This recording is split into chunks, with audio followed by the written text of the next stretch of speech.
Hello and welcome two strings of life, जहाँ पे हम बायोलॉजी रिलेटेड सारे टॉपिक्स को बहुत ही इजीली डिस्कस करते हैं। इस प्लेलिस्ट में हम लोग क्लास 9 का chapter improvement in food resources related to plant discuss कर रहे हैं और इस वीडियो में हम लोग देखेंगे everything you need to know about weed control. So let's begin.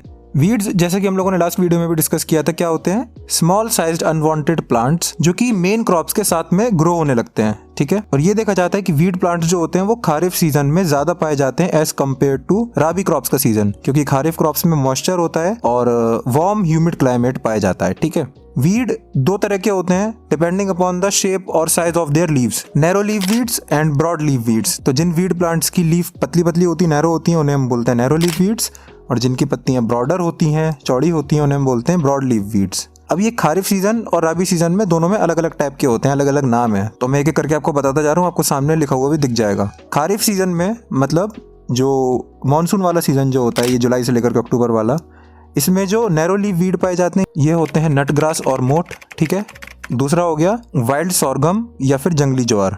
और वहीं खारिफ सीजन में जो ब्रॉड लीव वीड पाए जाते हैं वो होते हैं चौलाई या फिर एमरैंथस वायरिडस, ये इसका साइंटिफिक नेम है।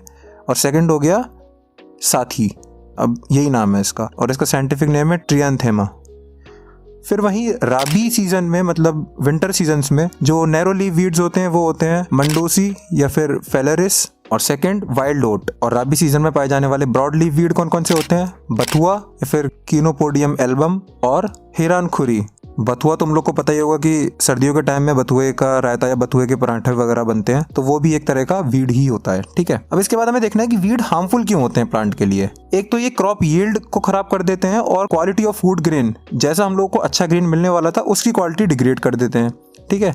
ये मेन क्रॉप के साथ compete करते हैं for nutrients, water as well as sunlight. ये हम लोग पीछे भी डिस्कस कर चुके हैं। वीड्स जब प्लांट्स के साथ ग्रो करते हैं तो ये रिस्क ज्यादा बढ़ा देते हैं कि प्लांट पे पेस्ट और इंसेक्ट आके अटैक करेंगे। अब इसके बहुत सारे रीजन भी हो सकते हैं कि सपोज आपने सिस्टेमिक इंसेक्टिसाइड दे रखे हैं बट आपने वीड्स को तो नहीं दिए हैं, तो वीड वहां पे ऑल्टरनेट होस्ट बन जाता है इंसेक्ट्स का, ठीक है। और वो धीरे धीरे फिर पूरी सॉइल की क्वालिटी खराब कर देंगे, प्लांट्स को डैमेज करने लग जाएंगे। कुछ वीड्स टॉक्सिक सब्सटेंस बनाते हैं जो कि मेन प्लांट की ग्रोथ रोक देते हैं, और वहीं कुछ वीड्स कुछ ऐसे पॉइजनस सब्सटेंस बनाते हैं जो यील्ड हमें मिलने वाली थी, जो फूड ग्रेन मिलने वाला था, उसको खाने लायक ही नहीं छोड़ते। और इसी के साथ साथ वीड जो है सॉइल का काफी अच्छा खासा पार्ट घेर लेते हैं, जिसकी वजह से मेन क्रॉप के लिए स्पेस की अवेलेबिलिटी कम हो जाती है। नेक्स्ट टॉपिक है कि वीड को कंट्रोल किस किस तरीके से कर सकते हैं। तो 3 मेथड्स हो गए, मैकेनिकल मेथड, केमिकल मेथड और बायोलॉजिकल मेथड। मैकेनिकल मेथड में हम फिजिकली वीड को रिमूव करेंगे अलग अलग इक्विपमेंट्स वगैरह यूज करके, जैसे कि हम वीड को हाथ से निकाल सकते हैं जिसको बोला जाता है हैंड होइंग या फिर स्क्रैपिंग।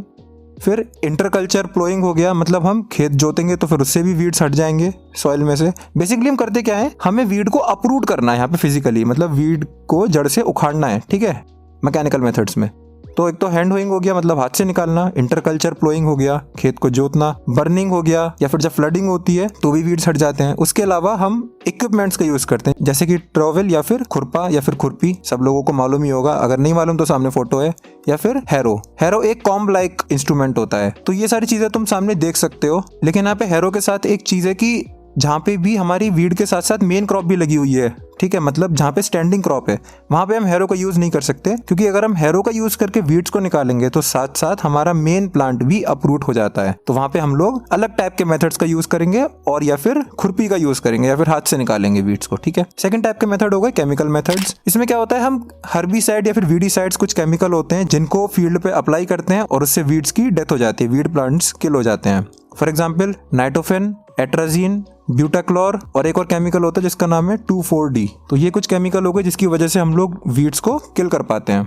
थर्ड हो गया बायोलॉजिकल कंट्रोल। इस मेथड में हम लिविंग ऑर्गेनिजम्स का यूज करते हैं टू रिमूव वीड्स, मतलब ना हम केमिकल यूज कर रहे हैं, ना हम फिजिकल मेथड यूज कर रहे हैं, हम फिजिकल फोर्स भी यूज नहीं कर रहे, ना ही किसी तरह का पॉइजनस केमिकल यूज कर रहे हैं। हम एक ऑर्गेनिज्म, एक लिविंग ऑर्गेनिज्म का यूज करेंगे जो कि वीड्स को किल करेगा या फिर हटाएगा। तो सपोज एक पार्थेनियम वीड है, सपोज क्या पार्थेनियम वीड होता ही है, ठीक है। तो पार्थेनियम वीड को हम दो किस किस तरीके से हटा सकते हैं। एक तो हम कैसिया प्लांट लगाते हैं जो कि पार्थेनियम वीड को ग्रो करने से रोकता है। तो एक और प्लांट लगाया हमने छोटा सा जो कि वीड को ग्रो नहीं करने दे रहा, ओवरऑल वो हमारे मेन प्लांट की हेल्प कर रहा है। और हम फील्ड में मैक्सिकन बीटल्स इंट्रोड्यूस करते हैं जो कि पार्थेनियम वीड को किल करता है। केमिकल मेथड्स के कंपैरिजन में बायोलॉजिकल मेथड कैसे ज्यादा अच्छे हैं इसके रीजन देख लो। एक तो ये पॉल्यूशन कॉज नहीं करते, ठीक है। दूसरा, organisms are harmless to main crop, जैसे कि हमने मैक्सिकन बीटल डाला या फिर हमने कैसिया प्लांट डाला पार्थिनियम को हटाने के लिए, तो वो जो हमारा मेन प्लांट होगा वहां पे उसको कोई हार्म नहीं पहुंचाएगा, सिर्फ पार्थिनियम वीड को हार्म पहुंचाएगा। ये हम लोग देख के इंट्रोड्यूस करते हैं कि कौन सा ऑर्गेनिज्म हम लोगों को छोड़ना है।